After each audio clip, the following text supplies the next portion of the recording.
since 2007. The idea that you're playing with a lead, maybe a little safer than you would trying to win a golf tournament, is a little harder. So I think, when you run the numbers and you see that you can't give up on any round, I think that's great. You really got to, if you're not playing well, you can't be like, it's not really going to make a difference. I'll finish 25th and I'll only drop 4 spots in the FedEx Cup. Instead, you've got to buckle down and make sure every stroke counts. So on that side, I like it. And I think the idea that we haven't really had this scenario yet, but you could have 4 or 5 guys right up within a stroke of the lead with those last 4 holes to go, or 5 holes to go. When the 9's change now, I think that it could make it more exciting than it's ever been. So I do like that idea from optically as a consumer. Patrick.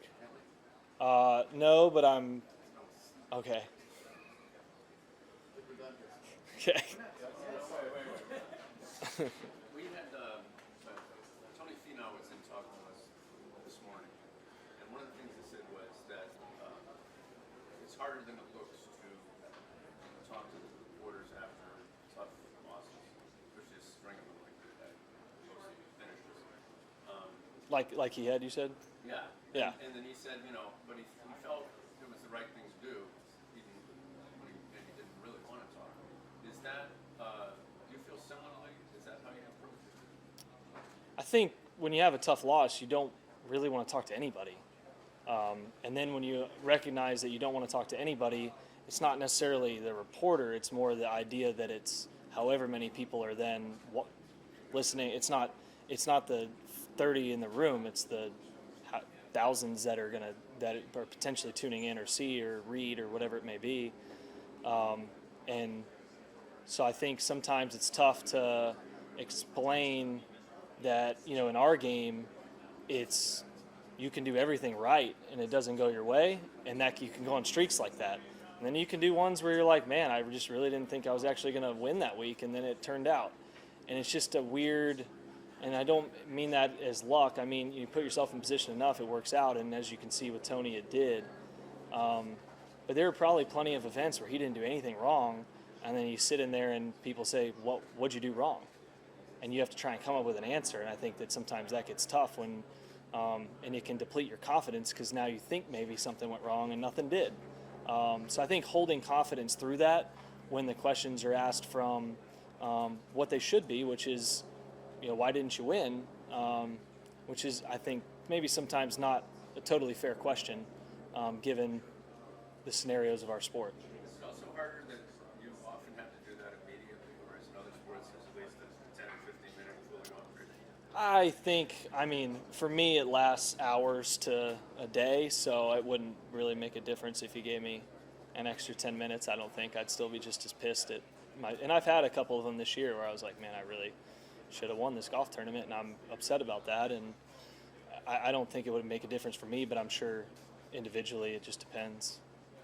Yeah. We get a little time, right? Sorry, Steve.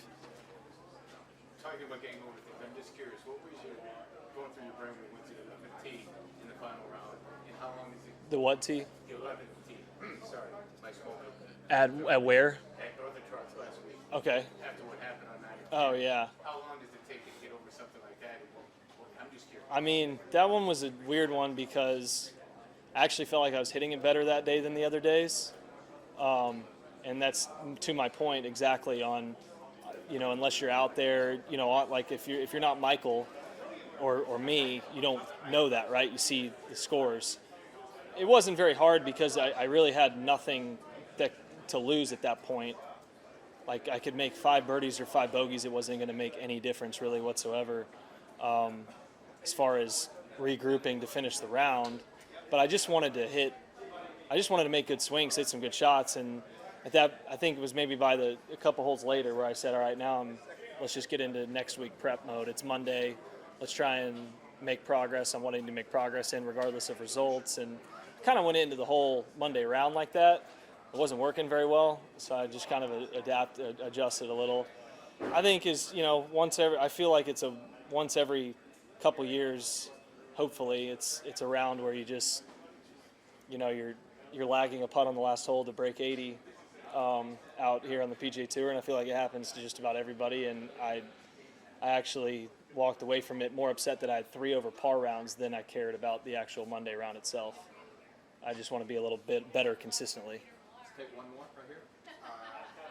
My question is, what does it mean to you personally to be a part of Baltimore's first PGA Tour event in the early 60s? Yeah, well, for me personally, I have the Under Armour connection, brand that started, out of Kevin's grandma's basement and has grown into, a pretty special place for the city and done a lot for the city, growing a lot of the areas around the marina or the bay. I'm not exactly sure which, but so I've come here, dozens of times over the last 8 years and been able to come out here, but also spend quite a bit of time around headquarters and in the city. And so I think it's a cool opportunity to come back to a place that one of the places I visited the most in the last 10 years and play a PGA Tour event. It's far from home, but kind of feels more like I got family around me in a way.